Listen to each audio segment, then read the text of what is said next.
And then the fourth deception that we come to is, well, my righteousness is simply a positional truth of the future. In other words, I'm a sinner now, but when I get to heaven, there will be no more sin. Saying that our righteousness is relegated to some unknown date in the future is not a biblical position. Our salvation is actually for here and now. This is where sin is. This is where the unholiness lies. So our salvation is for here, which does allow us, because it makes us righteous, to be able to approach God and to come in on behalf of the blood of Christ. But what we need it for is now, where we're living in the corruption. In 1 John 4:17, it says, love has been perfected among us in this, that we may have boldness in the day of judgment. In other words, when we get to the day of judgment, we're going to be able to be like, I am righteous because of the blood of Christ, but I am righteous. Because, why do we have that boldness then? Because as he is, so are we in the world, in this world.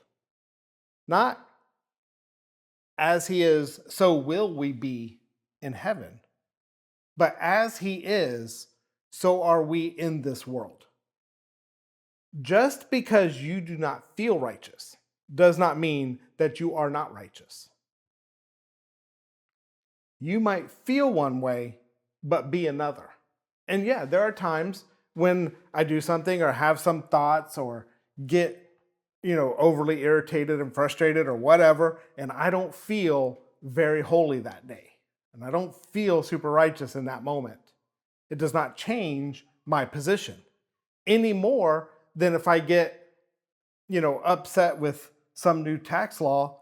It doesn't, and I get mad at our country for some reason. I don't just stop being an American. Like, you can be upset with something that's happening. Or how about this? Anybody ever gone out and had tacos on Cinco de Mayo? Did you stop being an American? The truth is, even when we do something that's not righteous, that doesn't mean that we're not. Because what we're doing is we're going back to basing our righteousness on the law.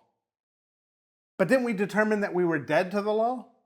We're dead to the power of the law. We're dead to the power of sin and death. Then why do you think sin still can tell you who you are in Christ?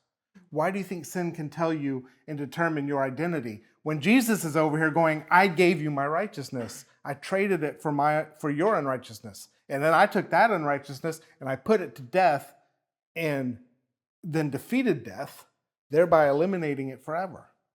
So, just because you don't feel righteous does not mean you are not.